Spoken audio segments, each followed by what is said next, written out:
Hello. I'm back. Interesting.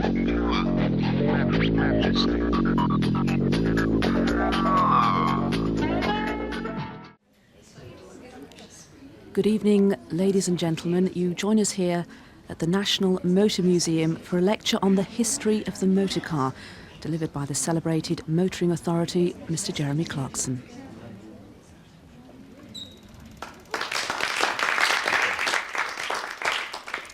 Thank you. Good evening.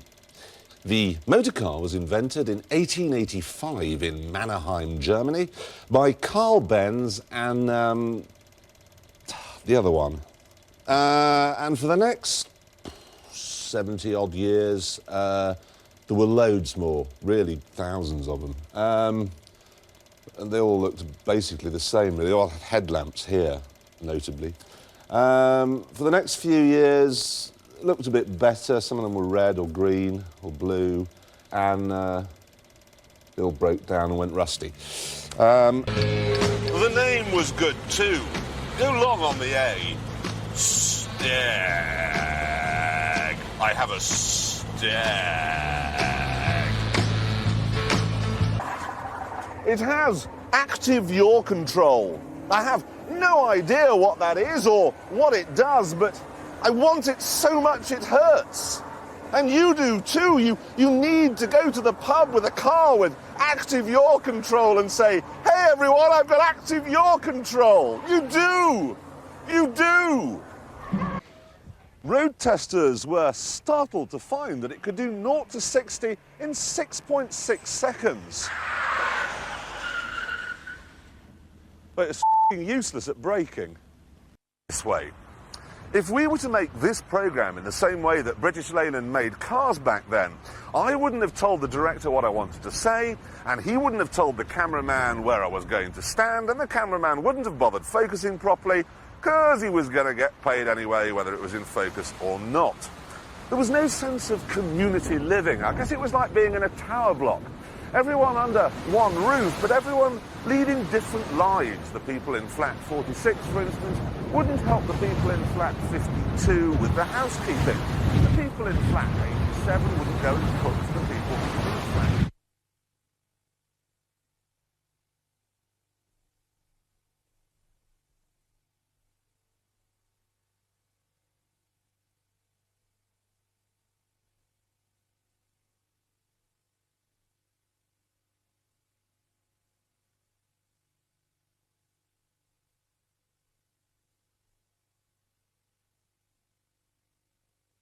Would you like to sleep with the guinea pig?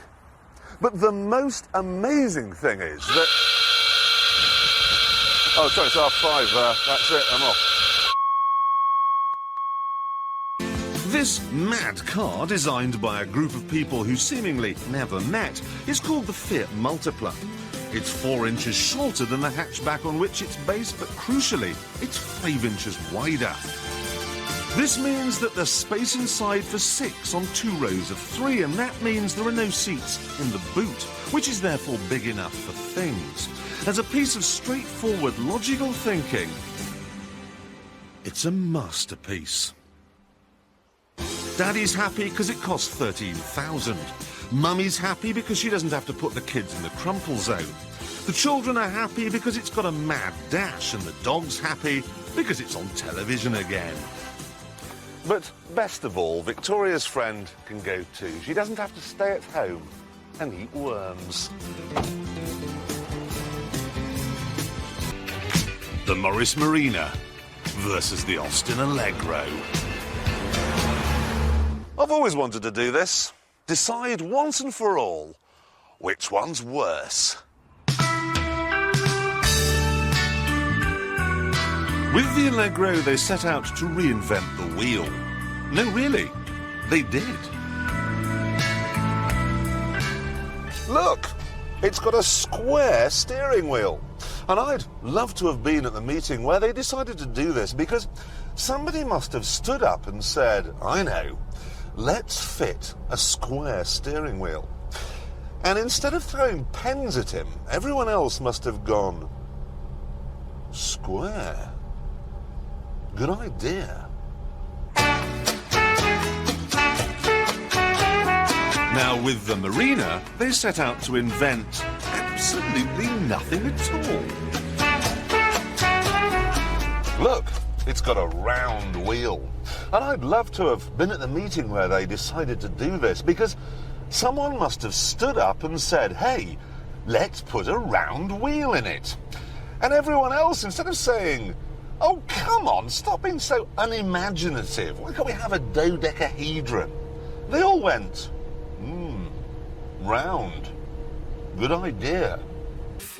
And then there was this, the Toyota Corolla.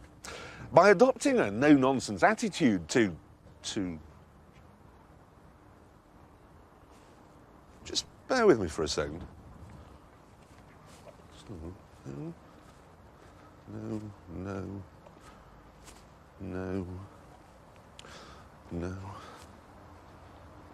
No.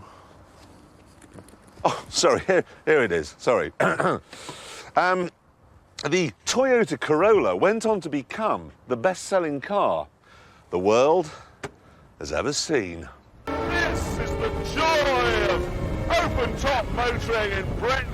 A howling gale, retinal frostbite, deep, thick fog, a little icicle forming on the end of my nose. Oh, like rambling, sitting down. You can keep your Cosworths and your Wilshire Boulevards. This is what it's all about. Just a magnificent experience. I apologise for the dribble, I can't help it. So what's wrong with it then?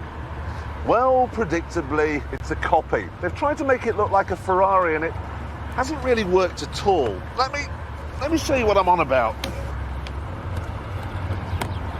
There are lots of ugly little details all over it that spoil the purity of the shape. This headlamp washer, for instance. Aerial mounting here. It sticks up like a termite hill. Hideous.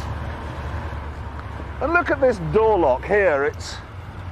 It's like a piece of acne, really. Spoils the look of the whole panel. There's no way that Ferrari would ever allow anything like that.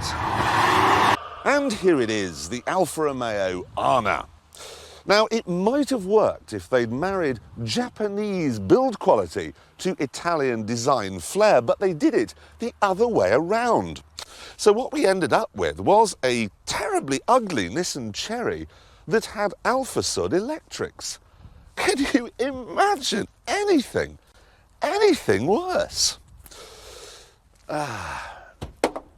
I was extremely disappointed to find that they actually made 62,000 of them, but then quite cheered when I called the DVLA the other day and found that on the roads of Britain, only 341 are left. Make that 340. It isn't desperately practical either, not if you're having people over for the weekend and you need to stock up on cheese.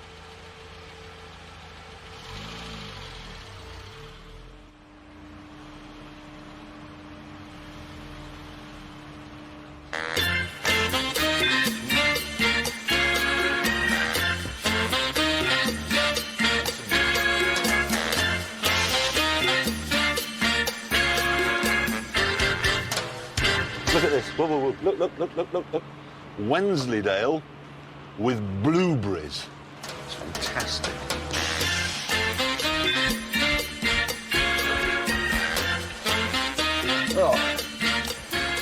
Oh, this is no good at all. I have to take these seats out. That's better. Got some proper space for cheese. Great. Except for one little problem. The seats have to stay in the shop. Mind you, this is where they belong.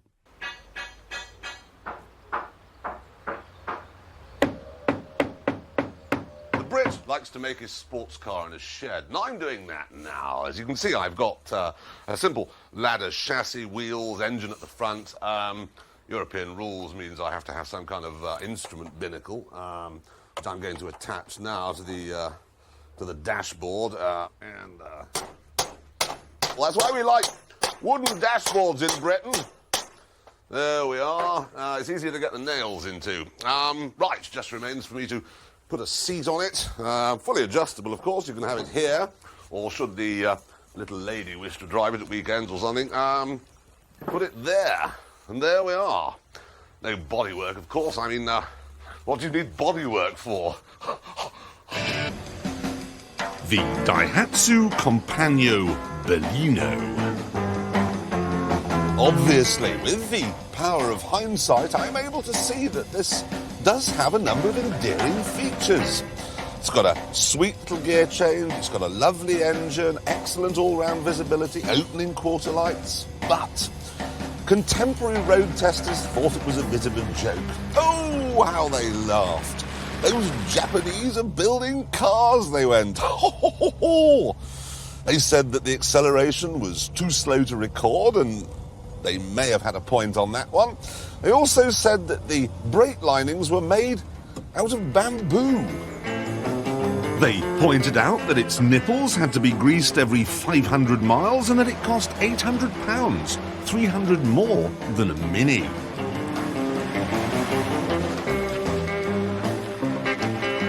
And then they observed that the styling appeared to be half Fiat, half Austin. I can remember not only who made the fuel injection system, but what it was called. Bosch K-Jetronic. You should have me around for dinner one night. I'd be able to regale your guests with what it was that differentiated the GTI from the ordinary Golf. The red line... On behalf of the producers of this programme, we'd like to apologise for the tedious nature of Clarkson's ramblings. We'll try and find something more stimulating and bring it to you as soon as possible. Silver and red.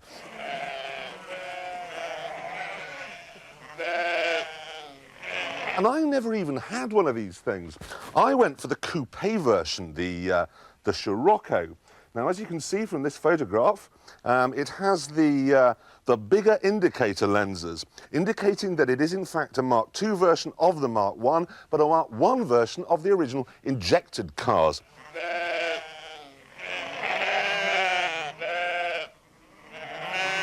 Back seat with some farmyard animals.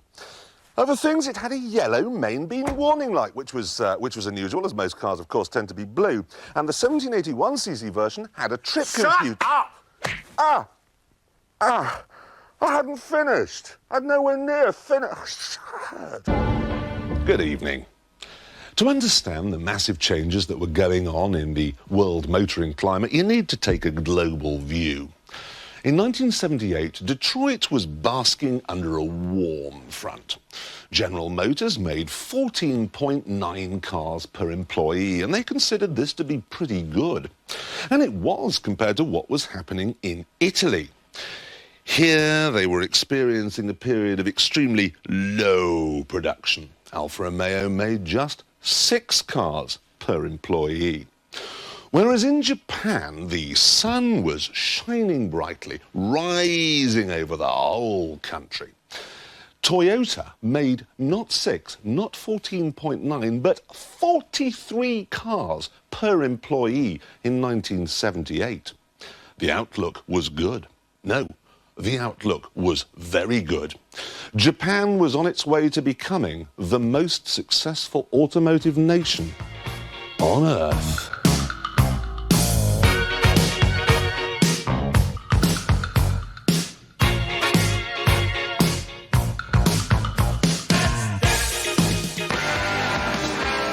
Love TVRs, absolutely love them. One of these things came into the room and patted you on the back, all your teeth would fly out. Look at that, straight past the Diablo. The only problem is that really they're just too fast to be proper British sports cars. I mean, with the roof down, 50 feels like 150, so what's the point of actually doing 150? Did it feel like this?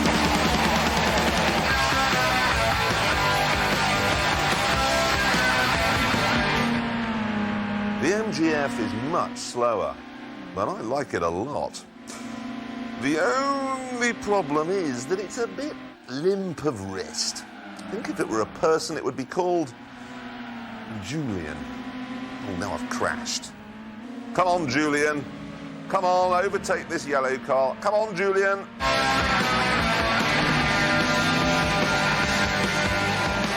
So, what about the Elise? A surprising car, this, mainly because Lotus is still with us. The founder of the company, Colin Chapman, is dead. It was owned by General Motors, then it was owned by Bugatti, now it's owned by some Malaysian outfit. When they were designing the Elise, they didn't have any money, they didn't have a Grand Prix team, they didn't even have any dealers. I remember saying to them at the time, if that car sells, I will eat my shoes.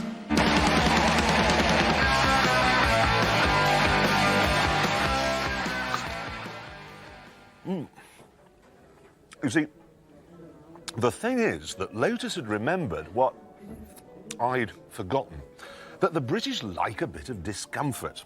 Our plumbing is not bad by accident, we like it that way.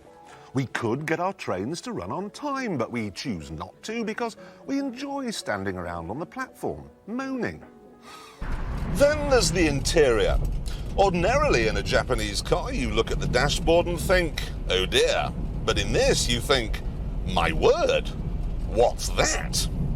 Well, that's a sort of electronic readout computer thing, and if you press this, it gives you a different set of readings. I've got my boost pressure, my throttle position, injector, something or other, oil temperature, but this is the best one, okay? This is my G meter. Now, when I brake, it goes like that, and when I accelerate, it goes like that. But what you have to try and do is get it off the scale on the lateral G, which means being quite vigorous, really.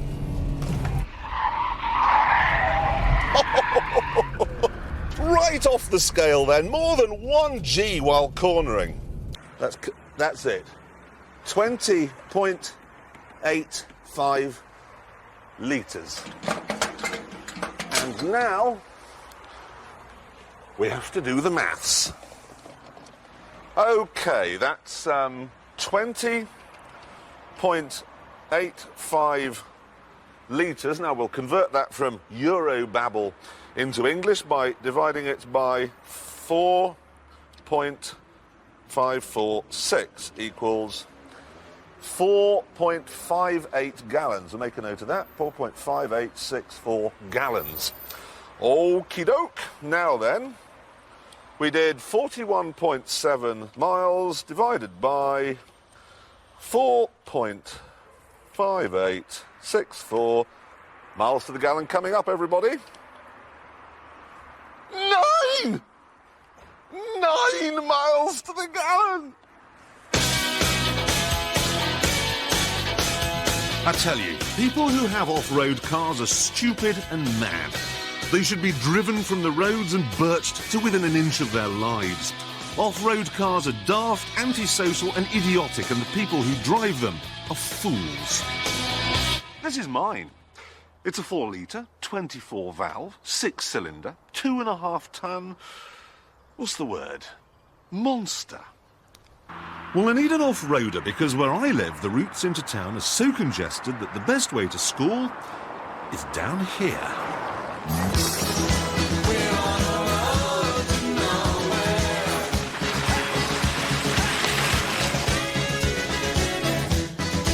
We're on a road to nowhere. We're on a road to nowhere. See you tonight. Bye. Off you go. Exploiting the right to roam can save 20 minutes a day, and that's worthwhile. The trouble is, of course, that the Cosworth came along just as the 80s began to implode.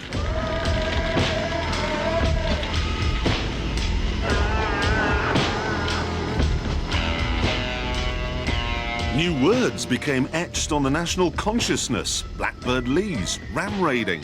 Police video footage made superstars of the joyriders, and insurance premiums went through the roof, past the chimney pot and right to the top of the television aerial. I was once quoted £25,000 to insure a Cosworth for 1 year, £3,000 more than it was worth. The results were alarming. Hot hatch sales dwindled to naught and the architect of the era that created them was ousted from number 10. The Berlin Wall fell over and people gave up champagne because it was cruel to grapes. Then, when Mr. Prescott took charge of transport, it was a case of tilt. Game over. So, there we are. Since the Cosworth went away, there's been thousands more cars. There's thousands now, and they're all very nice to bats and woodpeckers and laburnums. But really, the world's grown up. And what we all want now are family saloons. So, that's what we're going to be looking at in next week's programme. Good night.